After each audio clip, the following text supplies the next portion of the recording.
Hey y'all, it's Ebony. Welcome back. Hope y'all are doing okay today. So today I'm going to be doing some knotless braids, and full disclaimer, I am no professional, but I do hope that y'all enjoy this video and that you learn something from watching me do this. But yeah, without further ado, y'all, let's get started. Alright y'all, so here's what I used. I started with some pre-stretched hair. I got this from the beauty supply store. This was like a 7-pack for like 12 bucks. My first time using it, and I was happy with it. It was good. Then I got some Shine and Jam. This is like the braiders edition of it. And this was also my first time using this product, and I really like this actually, so I'll be using this again. When I don't use Shine and Jam, I usually use this kind of jam. I love the way it smells, but that Shine and Jam was good, y'all. And then I just have a rat tail comb and some hair clips. Okay, so what you guys see me doing here is taking down my twists. My hair was blow dried and twisted the night before, and I started braiding my hair obviously the following morning.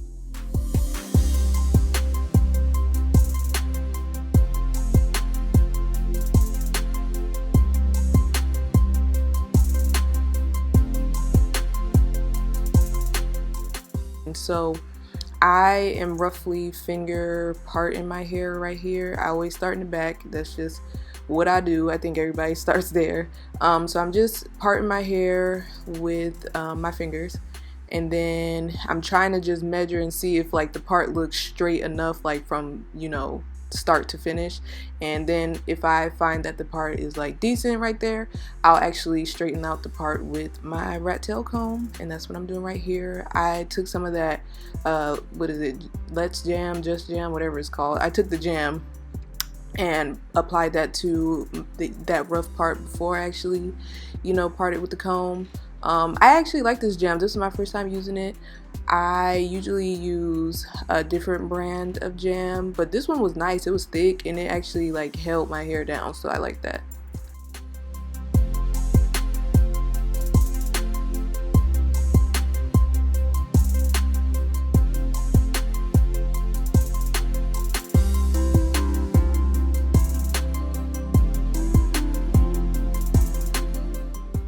Okay, so this thing that you guys see me doing right here, I'm just taking my fingers and making sure that it looks even. I put my fingers on each end of the part and just make sure that my fingers look even and symmetrical compared to each other. So after that part is straight enough for me, I just part it into my little sections for the braids. And I did 3 in the back section this time. Sometimes I could do 4, sometimes I could do 3. It just depends on how thick you want the braid to be. Wasn't really trying to make them like too small this time, so yeah. So I'm taking the pre-stretched hair. This is my first time using this particular brand. I don't really have a favorite. I just found this in the beauty supply store and I took this. And I'm making pretty small little pieces for the hair because my braids aren't going to be too thick. I think that's kind of one of the purposes of these knotless braids too, is not too heavy, too thick, so that they're lightweight and easy to wear. So I'm just taking them on this little thread holder that I found at Walmart. It was 10 bucks, and be careful when you're transporting this from the store to your house, because as you can see, I broke off the pegs. I had to glue one of them things back on, y'all, and that was not fun. But yeah, I'm just putting enough, you know, hair on here for 3 braids just to get started. In the back, I did have to go back and kind of thin out some of the pieces that I was going, because like I said, I just didn't want the braid to be too thick. So I was trying to shoot this as best as I could, but y'all, this was difficult. But what I'm doing is I'm just starting the braid as normal. I put some of that jam on my hair to start the braid, and then I braided twice. So I just did as if you're normally braiding. You do 2, I guess, strokes, right? Then that's when I add the hair, and then I do 2 more strokes, add another piece of hair, 2 more strokes, add the 3rd piece of hair, and then I braid down some more. And because I wanted these to be a little longer, after I braid down some more, I'm going back in and adding another piece of hair, doing 2 strokes, adding another piece of hair, doing 2 strokes, and then adding the final piece of hair. As we get further into the video, you'll see me do some closer shots. Hopefully that, you know, these steps will make more sense if you see, you know, my hands a little closer. But essentially it's just 2 strokes, add 2 strokes, add 2 strokes, add, then braid down. If you get down, once you get down to your desired stopping point, you're gonna do add the hair, do another 2 strokes, add the hair, do another 2 strokes, and then add the final piece of hair and just braid all the way down. To me, that's as simple as it gets. Hopefully that makes sense to y'all.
Okay, so I zoomed in a little right here and slowed down the clip so you can see. So you see I did the 2 strokes, and then look, I'm taking that hair and adding that hair in right there.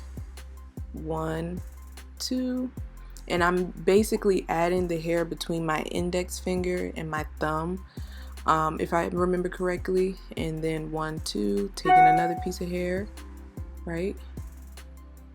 You see? And then going 1, 2, and then braiding it down. And I was trying to make sure I was in the frame, so I'm gonna turn a little bit in a second here. There you go, so y'all can see. And I'm just braiding it down, and then once I get to a nice little point in the braid, I'm gonna go back in and add another piece of hair, and this is just to add length. Be sure that these last few pieces aren't too thick, because obviously if you're adding hair, you're going to increase the thickness of the braid, and you're not trying to make it look I guess disproportionate. So do your best to not add too thick of a piece.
as y'all can see, I kind of leave my edges out quite a bit. It's because my edges are pretty fine in general, and I just don't want to cause any more tension. So here's my head finished, and the parts aren't the cleanest. It's not, you know, the best. All the braids aren't, you know, extremely what's the word I'm looking for? They're not all identical, but I mean, it works for me, y'all. I do my hair myself and I be proud of it. So that is the completed, you know, braid down. And right here I'm just you know, doing my edges and put my scarf on. I kind of did this whole process backwards because usually I don't do my edges before doing all this other stuff, but I'm just trimming the ends. And y'all be careful when you're trimming the ends, because what you'll see in one of these clips coming up is that I made a mistake and cut one of the braids too high. I cut the ends and, you know, ended up cutting the braid itself, so I had to kind of do some repairing. Right here, look at this crap. You see, I had to kind of repair that braid at the end. So just be careful when you're cutting, take your time, it's no rush. And so I was going for a little curly end look for this style, so I'm taking some of these Flexi rods. These are so old, y'all. I don't even know what inch these are, or, you know, I guess diameter these would be, but I'm just taking some Flexi rods and, you know, rolling up the end so I can get that curly look. And what you'll see me do is dip these ends in some boiling hot water, and, you know, I dip them a few times and just grab a t-shirt to let it dry a little bit, and I dip them twice, so I'll go through, dip both sides, and then heat up some more water, go dip them again while they're in a little Flexi rods.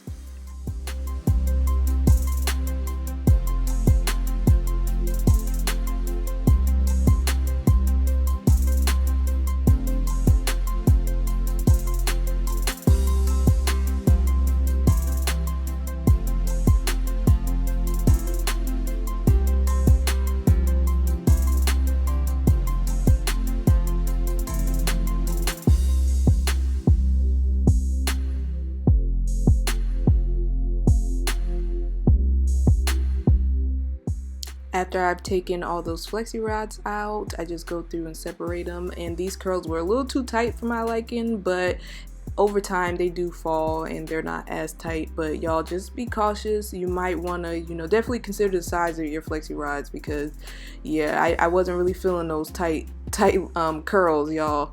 I ain't like that. But I'm just taking some mousse and putting this throughout the hair. I'm putting this on my scalp, putting this on the ends of the braiding hair, and you'll see a better video of it right here. And just putting that everywhere. Like I said, I kind of did that earlier step with the edge control kind of backwards. That should have been the last step, but it's okay. And yeah, after I go ahead and put all the mousse on and everything, that's pretty much it. I put my scarf back on, let it dry a little more, and it's pretty much set. The style is done. I hope y'all learned something from this video. And if y'all have any constructive criticism, some tips you want to leave me, please do share. But like I said, constructive, so be respectful. But yeah, y'all, until next time, peace.